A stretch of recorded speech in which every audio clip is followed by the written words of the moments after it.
तो तन के लिए कथा नहीं है। कथा कौन सुनता है? मन सुनता है, आत्मा सुनता है।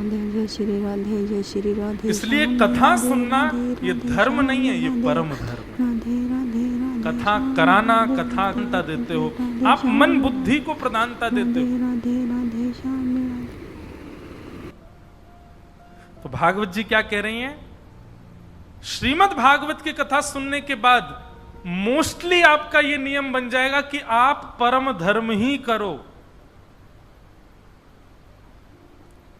कथा सुनने से आप प्रारंभ होगे, एक समय स्थिति आएगी आप एकांत बैठ करके चिंतन करने लग जाओगे, आप नाम जप करने लग जाओगे, आप साधना करने लग जाओगे, आप हरिस्मरण करने लग जाओगे, आप चातुर्मास व्रत करने लग जाओगे, आप एकादशी व्रत करना प्रारंभ, सब चीजों को आप देखते जाएंगे, सब में तन अव्यवस्थित होता है। व्रत वाले दिन तन व्यवस्थित होता है क्या? नहीं।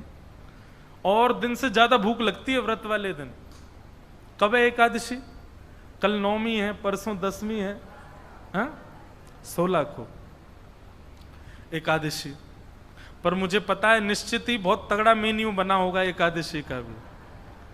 कुटू की पकौड़ी, कुटू की कचौड़ी, आलू की सब्जी, 3 प्रकार के मिष्ठान और दिन तो आपकी कैलोरीज बढ़ती होंगी 400-500, आजकल एकादशी पर बढ़ती होगी 800-900। इतना भयंकर खाते हैं लोग। एक जगह मैं गया तो वहां तो मुझसे बोले महाराज जी कल सुबह डोसा बना दे। मैंने कल तो एकादशी। बोले नहीं नहीं एकादशी वाला डोसा बनेगा। मैंने कहा वाह भाई। मैंने कहा एकादशी वाला डोसा, तो बोले आप कहो तो हम एकादशी वाला पिज्जा बना दें। एकादशी वाला बर्गर भी आ गया है। वाह भाई। ठाकुर जी कह रहे होंगे हमने बहुत बढ़िया बनाई एकादशी, पर इन लोगों ने अपने जीव के लिए फिर भी ढूंढ लिए तरीके।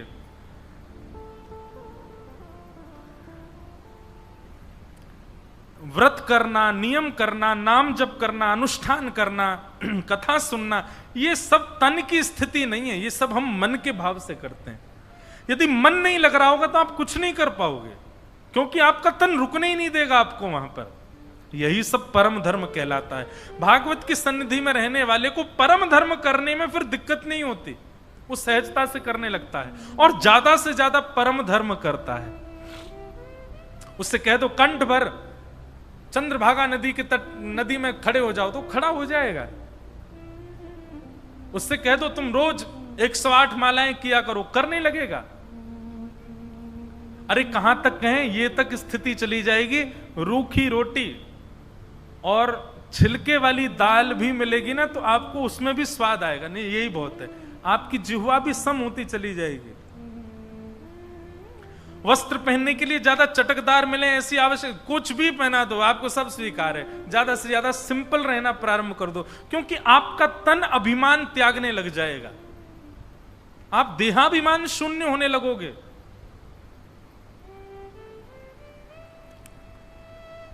ये भागवत का विषय है। माफ कीजिएगा, भागवत सुनने के बाद भी जीव चटोरी है तो आपने कथा सुनी नहीं है अभी। क्षमा कीजिएगा, कथा सुनने के बाद भी नेत्र चपल हैं, इधर उधर घूम रहे हैं, कुछ अच्छा देखें कुछ अच्छा, अभी कथा सुनी नहीं। कथा सुनने के बाद भी नए नए परफ्यूम लगाने का, सुंदर कुछ ना कुछ पहनने करने का मन हो, अभी कथा सुनी नहीं आपने। कथा सुनने के बाद तो स्थिति ऐसी हो जाएगी, आप सम हो जाओगे। आपसे कोई कहेगा क्या पहन लिया आपने, कुछ अच्छा सा पहनो ना। मुझे ठीक है, ऐसी में कोई मुझे ऐसी तन की जरूरत नहीं कि ऐसा पहनूं। कोई क्या खा रहे हो, रूखी रोटी और छिलके वाली दाल, कुछ अच्छा खिला दें, मुझे चलेगा इसमें, पेट भरने के लिए खाता हूं मैं। ऐसा नहीं कि मुझे कुछ बहुत जीव का स्वाद चाहिए। ये स्थिति आप करोगे नहीं, अपने आप होती चली जाएगी। अभी हम अपना अनुभव मैं देख रहा हूं, 9 वर्ष हो गए मुझे कथा करते हुए।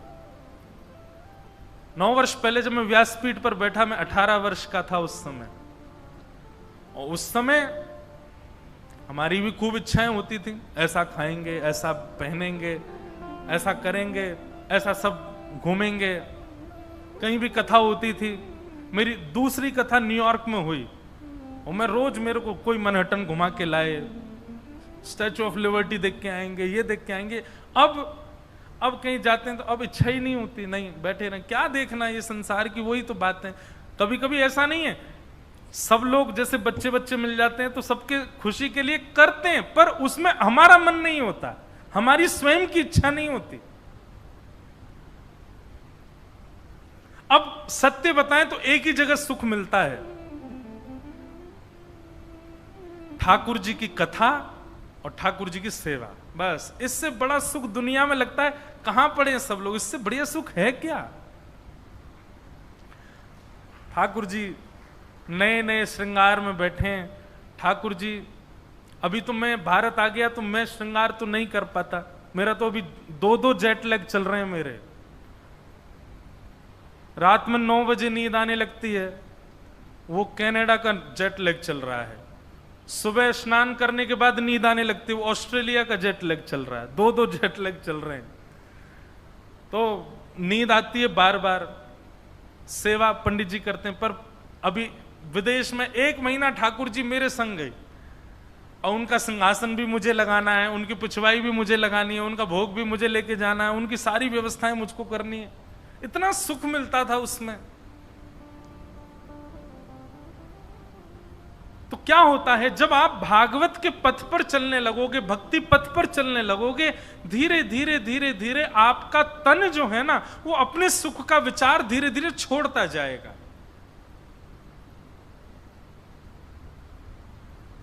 और आप उसमें राजी होने लगोगे जिसमें ठाकुर जी की सेवा हो। और ठाकुर जी की सेवा तन से नहीं, मन से, भाव से और आत्मा से होती है। इसी को परम धर्म कहते हैं। तो भागवत का विषय क्या है?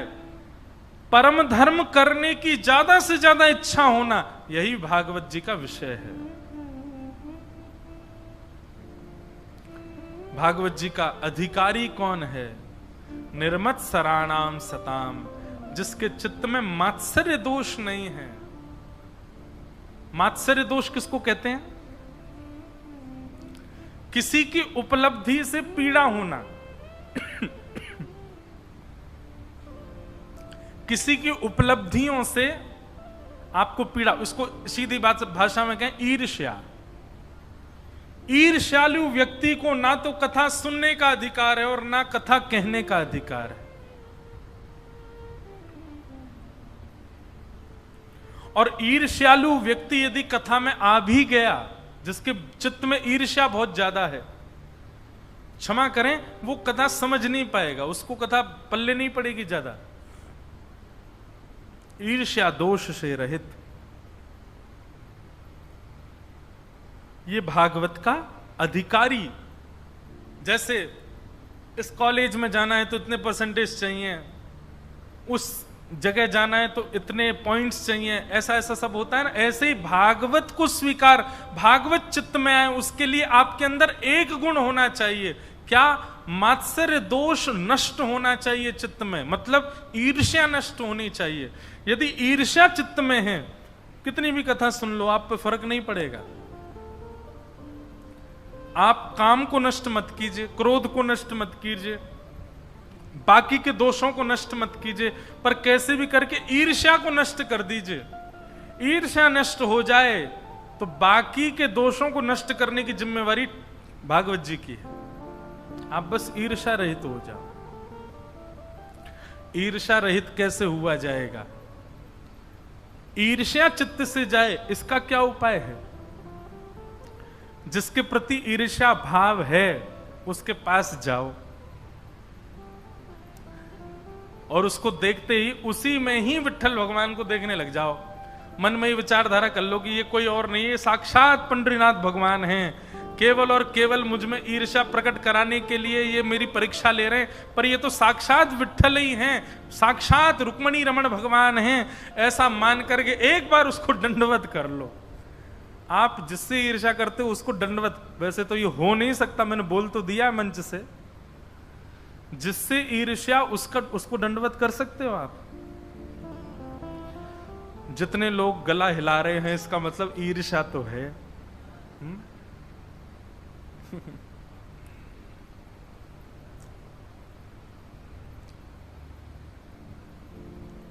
गोस्वामी तुलसीदास जी महाराज जब उन्होंने रामचरितमानस की रचना की, कई लोगों को उनसे ईर्ष्या होने लगी, और ईर्ष्या भी ऐसी हुई महाराज, अधिकतर विद्वानों को ईर्ष्या हो गई। क्यों? बोले हम इतने बड़े बड़े पढ़े लिखे विद्वान, हमारी वाणी कोई नहीं सुन रहा है, हमारी बातें कोई नहीं सुन रहा है, और ये गोस्वामी तुलसीदास ये गांव की साधारण सी भाषा में प्रवचन करता है, इसकी कथा में इतनी भीड़ होती है। गोस्वामी तुलसीदास जी से ईर्ष्यावश उन पर प्रहार करने के, आक्रमण करने के कई विधान किए लोगों ने। पर जाको राखे साइया, मार सके ना कोई, बाल न बांका कर सके, जो जग बैरी होए।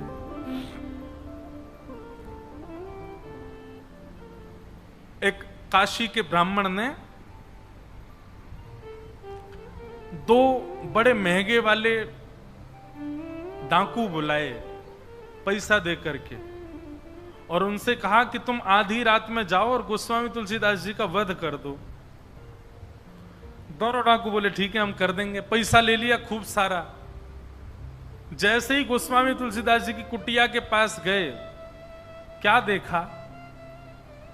एक श्याम वर्ण और एक गौर वर्ण के दो राजकुमार, छोटे छोटे से राजकुमार, छोटे छोटे धनुष, छोटे छोटे धनुष, छोटे छोटे बाण अपने कंधे पर टांगे, और आधी रात में गोस्वामी जी का कुटिया की पहरा दे रहे थे। छोटे छोटे राजकुमार। डाकुओं ने दूर से देखा, दूर से देख करके लौट के चले गए। तो जिसने पैसा दिया था उसको पैसा वापस कर दिया। बोले क्षमा करो, हम नहीं मार सकते गोस्वामी जी को। बोले क्यों नहीं मार सकते? बोले दो छोटे छोटे राजकुमार उनकी पहरेदारी कर रहे थे।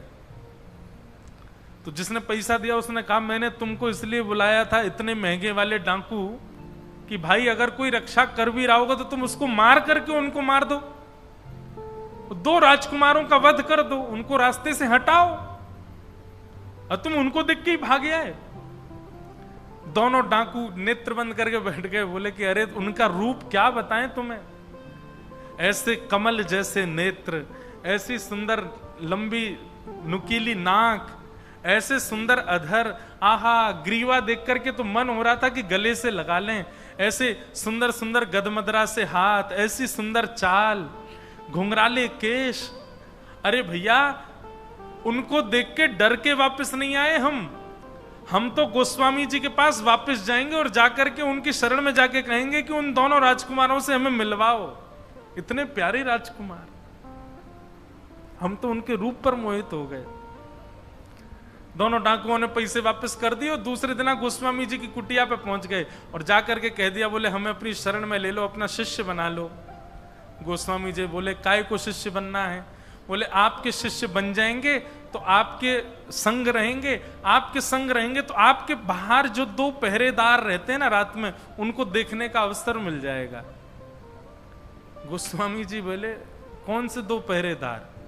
बोले आप जब रात्रि में सोए थे कल, हम दोनों डाकू आपको मारने के लिए आए थे, उस समय दो राजकुमार आपके पहरेदारी कर रहे थे, एक श्याम वर्ण के, एक गौर वर्ण के, दोनों के धनुष बाण लगा था।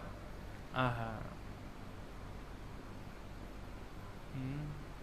नव कंज लोचन कंज मुख कर कंज पद कंजारुण